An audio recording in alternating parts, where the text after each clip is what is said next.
नहमदुहु व नुसल्ली व नुसल्लिमु अला रसूलिहिल करीम अम्मा बअद फ़अऊज़ु बिल्लाहि मिनश शैतानिर रजीम बिस्मिल्लाहिर रहमानिर रहीम।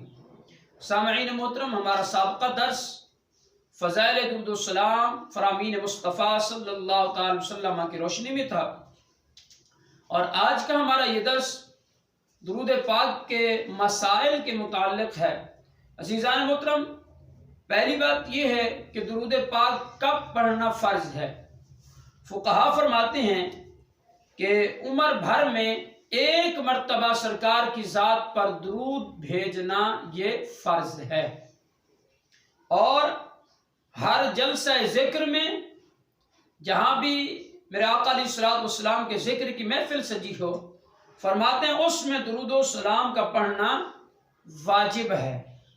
खा खुद नाम अक़दस ले या दूसरे से सुने, और एक मजलिस में 100 बार भी अगर सरकार का जिक्र आए, नाम मुबारक आए, तो उस पर दुरूद पाक पढ़ना चाहिए। अगर नाम अक़दस लिया या सुना और फरमाया उस वक्त दुरूद सलाम न पढ़ा, दुरूद पाक न पढ़ा, तो बाद में जब भी उसको मौका मिले वो उसके बदले में दुरूद सलाम ज़रूर पढ़ ले। अज़ीज़ान मोहतरम, अब चंद एक अहम मसैल अर्ज करते हैं कि अगर दुकानदार है और उसके पास कोई ग्राहक आया है, उसको कोई चीज़ दिखाना चाहता है, तो उस वक्त ताजर का इस गर्ज से दुरूद शरीफ पढ़ना या सुबहान अल्लाह कहना कि उस चीज़ की उम्दगी को ख़रीदार पर ज़ाहिर करे, फरमाए ये नाजायज़ है। इसी तरह किसी बड़े को देखकर दुरूद शरीफ पढ़ना या इस नियत से कि लोगों को उसके आने की खबर हो जाए, इस नियत से अगर पढ़ना तो फरमाया इसकी भी इजाज़त नहीं है।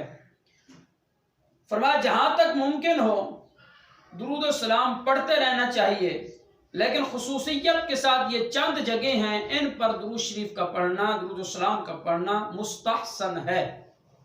फरमाया रोज़े जुमा, शबे जुमा, सुबह शाम, मस्जिद में जाते वक्त, मस्जिद से निकलते वक्त, और नबी पाक सल्लल्लाहु ताला अलैहि वसल्लम के रोज़ा अक़दस पर हाज़री के वक्त, सफ़ा व मरवा पर, खुतबे में, जवाब आज़ान के बाद, बवक्त इक़ामत, दुआ के अव्वल व आखिर में और दरमियान में, दुआए क़ुनूत के बाद, हज में लब्बैक से फारिग होने के बाद, इज्तिमा व फिराक के वक्त, यानी जहाँ जमा हो उस वक्त, और जब वो जुदा होने लगे उस वक्त, वुज़ू करते वक्त, जब कोई चीज़ भूल जाए तो उस वक्त, वाज़ कहने, पढ़ने और पढ़ाने के वक्त, बिलखुसूस जिस वक्त हदीस पाक कोई उस्ताद मोहतरम पढ़ा रहे हों, तो मुस्तहब ये है कि दुरूद पाक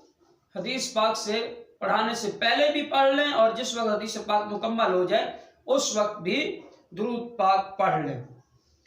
और सवाल के वक्त, और फतवा लिखते वक्त, और तसनीफ के वक्त, निकाह और मंगनी, और इसी तरह जब भी कोई बड़ा काम करना हो, तो फरमाया नबी पाक सल्लल्लाहु ताला अलैहि वसल्लम पर दुरूद सलाम भेजना ये मुस्तहसन और अच्छा है।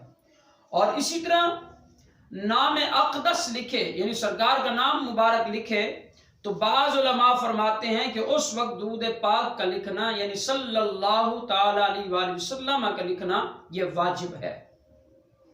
अक्सर लोग आजकल दुरूद शरीफ के बदले में, सल्लल्लाहु अलैहि वसल्लम के बदले में फ़कत साद लिख देते हैं या सल्लम लिख देते हैं। फरमाया ये नाजायज़ है और सख्त हराम है। और इसी तरह रज़ियल्लाहु ताला अन्हु की जगह सिर्फ रा और दाद, रादी ये लिख देते हैं, या रहमतुल्लाह अलैह के वक्त सिर्फ रा और हा लिख देते हैं। फरमाया ये भी नहीं चाहिए। और इसी तरह अगर कोई शख्स किसी का नाम लिखता है, जैसे मोहम्मद अब्दुल्ला है या मोहम्मद जैद है, इस तरह, तो वहाँ पर दुरूद पाक का लिखना ज़रूरी नहीं है, इसलिए कि वहाँ जो है उस बंदे का नाम लेना मुराद है, सरकार की ज़ात मुराद नहीं है। और इसी तरह قاعدہ اخیرہ کے علاوہ فرض نماز میں درود شریف پڑھنا نہیں، یعنی فرض رکعت میں قاعدہ اخیرہ کے علاوہ یعنی قاعدہ اولا جو ہے اس میں درود پاک نہیں پڑھنا فرض کے اندر، پہلے قاعدہ کے اندر۔ البتہ جو دوسرا قاعدہ ہے اس میں درود پاک پڑھا جائے گا، جو کہ نماز کے اندر پڑھا جاتا ہے۔ اور اسی طرح دعا جو پڑھی جاتی ہے، فرمایا وہ عربی میں ہو اور غیر عربی کے اندر دعا یہ مکروہ ہے۔ اپنے اور اپنے والدین اور اپنے اساتذہ کے لیے جبکہ مسلمان ہوں، اور تمام مؤمنین و مؤمنات کے لیے دعا مانگے، خاص اپنے ہی لیے نہ مانگے۔ اور اسی طرح ماں باپ اور اساتذہ وغیرہ کے لیے مغفرت کی دعا مانگنا اس وقت حرام ہے جب کہ وہ کافر ہوں اور اس دنیا سے چلے گئے ہوں۔ یعنی ماں باپ اگر کافر تھے اور اس دنیا سے چلے گئے تو اب ان کی مغفرت کی دعا مانگنا حرام ہے۔ ہاں البتہ ماں باپ اگر کافر ہیں اور وہ زندہ ہیں تو ان کے لیے ہدایت کی دعا مانگ سکتے ہیں کہ اللہ تبارک و تعالیٰ ان کو ہدایت عطا فرمائے۔ وہ دعائیں جو قرآن و حدیث میں موجود ہیں ان کے ساتھ دعا کریں، مگر ادعیہ قرآنیہ بلیت قرآن اس موقع پر پڑھنا جائز نہیں۔ فرمایا بلکہ قیام کے علاوہ نماز میں کسی جگہ پر بھی قرآن کی اجازت نہیں، یعنی وہ دعائیں جو قرآن مجید فرقان حمید کے اندر ہیں، جیسے ربی جعلنی مقیم الصلاۃ، جسے نماز میں ہم پڑھتے ہیں قاعدہ اخیرہ میں، تو اب اس کو دعا کی نیت سے تو پڑھ سکتے ہیں لیکن قرآن کی تلاوت کی نیت سے نہیں پڑھ سکتے۔ نماز میں ایسی دعائیں جائز نہیں جن میں ایسے الفاظ ہوں جو آدمی ایک دوسرے سے اکثر و بیشتر کہتا ہے، مثلا اللہم زوجنی، اس طرح کے الفاظ جو ہے اس طرح کی دعا نہیں پڑھنی چاہیے۔ مستحب یہ ہے کہ آخر نماز میں تمام اذکار کے بعد یہ دعا پڑھے، رب اجعلنی مقیم الصلاۃ ومن ذریتی ربنا وتقبل دعاء ربنا اغفر لی ولوالدی وللمؤمنین یوم یقوم الحساب۔ عزیزان محترم، چند ایک اہم مسائل درود پاک کے متعلق اور نماز میں کچھ مزید سنتیں جو ہیں وہ اس درس کے اندر ہم نے سماعت کی۔